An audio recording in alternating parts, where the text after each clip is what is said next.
si Attorney Jose Roy III, dati pong Dean ng Law School ng Pamantasan ng Lungsod ng Maynila. Magandang hapon po, Attorney Roy. Attorney Roy?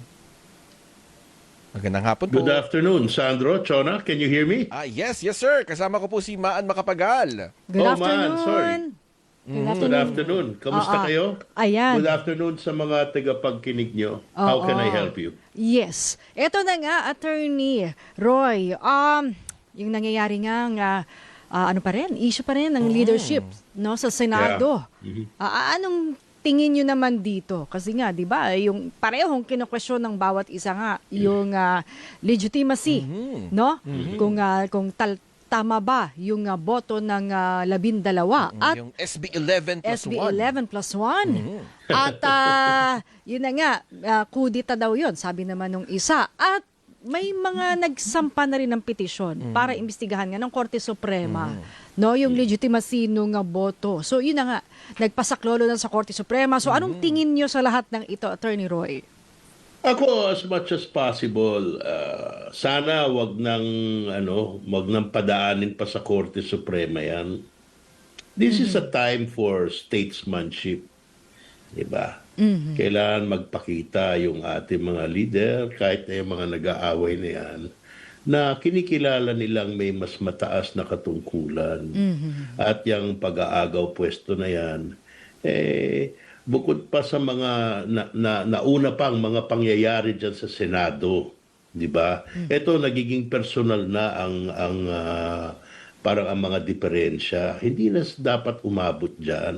Ngayon, kung pag-uusapan natin ang pinagbabasihan ng mga argumento, malinaw yung totoo yung sinasabi, yung Abilino Cuenco. Ilang taon na yung kasong yan, hindi na pinagdidibatihan yan. Ano ba ibig sabihin ng kasong yun? Pag hindi kaya nung Senadong pasiputin ang isa sa kanilang mga miyembro dyan, yung tinatawag na coercive jurisdiction, di ba? Pipilitin, may sabpina. Pag hindi mabisa yung sabpina, hindi na binibilang yun sa pagkwenta nung quorum. Now, doon sa side ni Senator Jinggoy, siya ay nakakulong. Kahit napadala mo ng sampina yan, paano siya dadating? So, yung sampina walang bisa. Hindi ba? Hindi totoo yung sinasabing nag-a-apply lang to pag wala ka sa bansa. Hindi. Bali, wala yung sampina mo kasi kahit padala mo, kahit i-deliver mo pa sa kanya personal doon sa loob ng kulungan, paano siya mag-a-attend? So, walang visa. Lalo si Ngayon, Senador Bato, correct, Attorney the same Roy, banana. saan mo papadala yung sabina? The same banana, the same bato. Pagpalagay mo na, mahanap mo siya. O alam mo, secretly, baka meron iba dyan, tinatago pa siya or whatever. Ibigay mo sa kanya yung sabina. Pag yan lumitaw, pwedeng arestuhin. Hindi na naman siya makaka-attend. Pwede siyang, at any time, pwede siyang damputin. Hindi na siguro natin kailangan pagdebatihan pa yun. So wala na naman bisa yung jurisdiction ng Senate, yung coercive jurisdiction, di ba? So kaya, ang argumento nila Senator Win, yung grupo nila, hindi 22 lang ang bibilangin. Okay? So, 22 sila, nag-quorum sila kasi 12 na sila. That's more than one half. 11 eh. Yung quorum is one half plus one. Kalahati, dagdagan mo ng isa. So, kung kalahati, 11 lang kasi 22 lang ang bilang, dagdagan mo isa, di 12. Ngayon, sinabi ni Senator Cayetano kahapon, alam mo yung Senate President, hindi mo pwedeng tanggalin kasi ang kailangan dyan talaga 13 para maghalal. So, dapat sa pagtanggal, 13 rin. Di ba? Yun ang punto niya eh. Ngayon, sila Senator Win, hindi naman naghalal ng Senate President. Maingat na maingat sila. Sinabi nila, ang hinahalal namin, Senate pro tempore. At siya nag-preside dahil wala yung Senate President. Although, dinideklara daw nilang vacant yung wala nang nakaupo sa pwesto, ika nga. At sinasabi ni Senator Cayetano, ay hindi maaari yan. Kailangan 13 kayo. Sa Senate President, hindi maaari yan. Ipagpalagay na natin na pwedeng pagdiskusyonan yung sinasabi niya. Paano yung ibang pwesto? Pwede mong tanggalin sa 12. Sa madaling salita, tanggal si Senator Pia, tanggal si Senator Marcoleta dyan sa Blue Ribbon Committee, tanggal si Senator Amy dyan sa Blue Ribbon Committee. Kasi declared vacant eh. Valid yung quorum nila eh. Hindi lang nila kaya mag-elect ng senador, ng Senate President. At hindi rin nila ginawa. Ngayon, tinuloy ang Blue Ribbon Committee. Pero tanggal na sila sa pwesto. Paano yun? Aba, may violation yan sa revised penal code. Usurpation yan eh. Hindi ka pwedeng magpanggap na meron kang kapangyarihan na patupad o iganap yung isang public function na nasa ibang tao.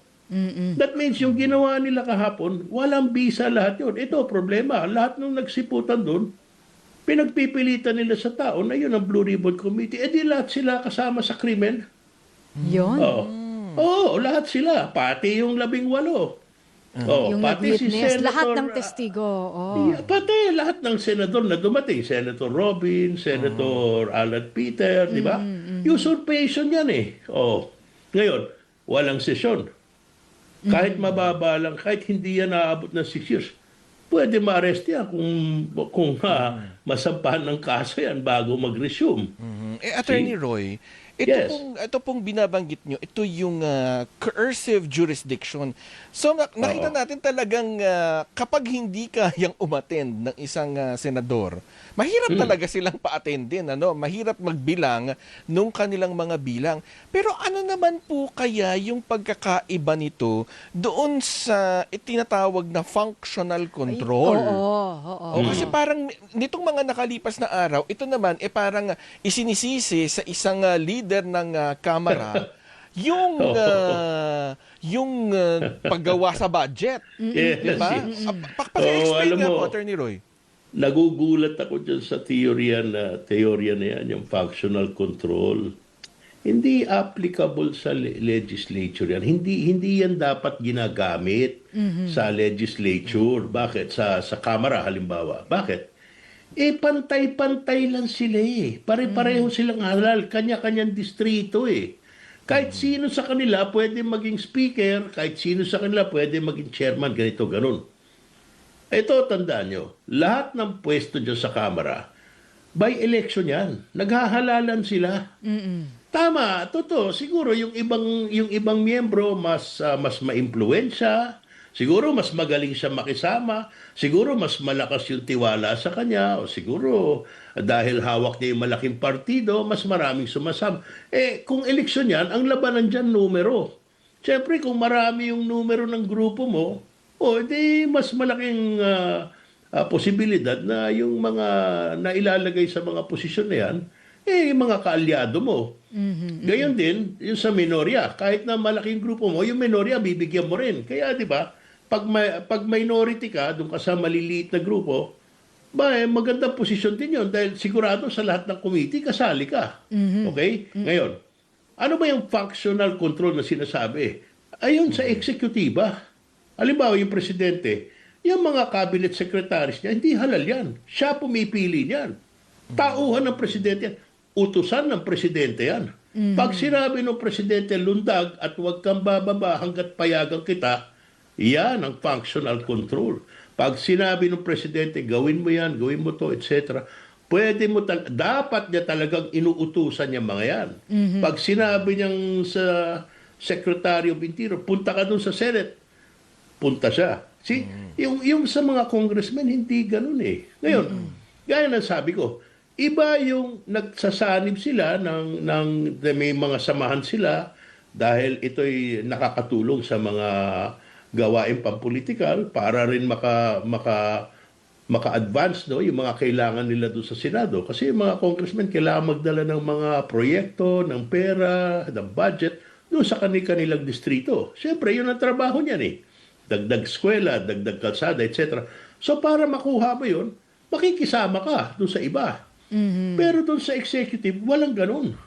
Pag sinabi ng presidente, gawin mo to, gawin mo yan, etc. Kaya ang tawag na sa mga secretaries, alter ego, katumbas, kapalit. Parang attorney in fact ng presidente yan.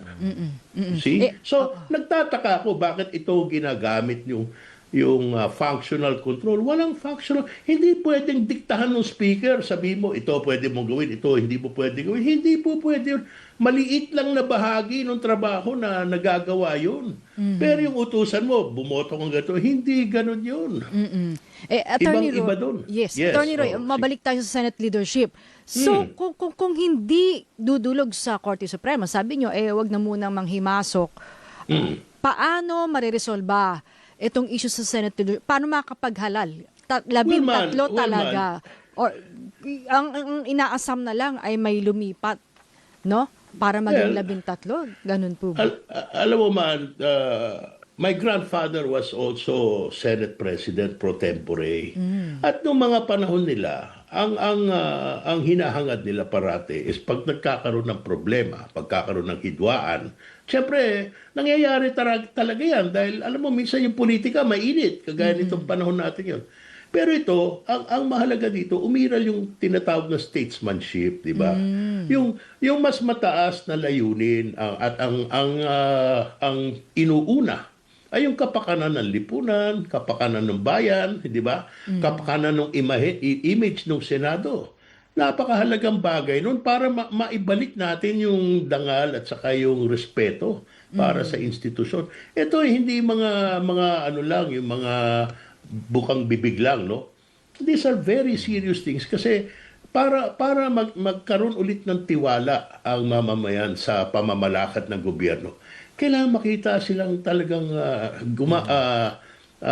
lumalabas sa pansariling interest, di ba? So, Para Attorney Roy, magkaugnay at ma-advance yung mga kailangan gawin.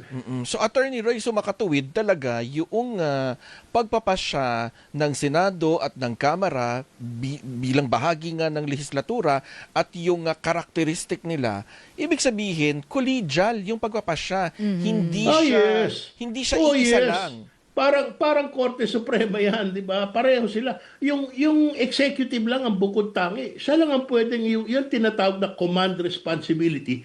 Doon lang sa executive. Kaya nga, command responsibility yan dahil yan ay akma at ukol lamang sa commander-in-chief. Sa kanya lang nag-a-apply yun. Doon sa iba, primus inter pares ang tawag.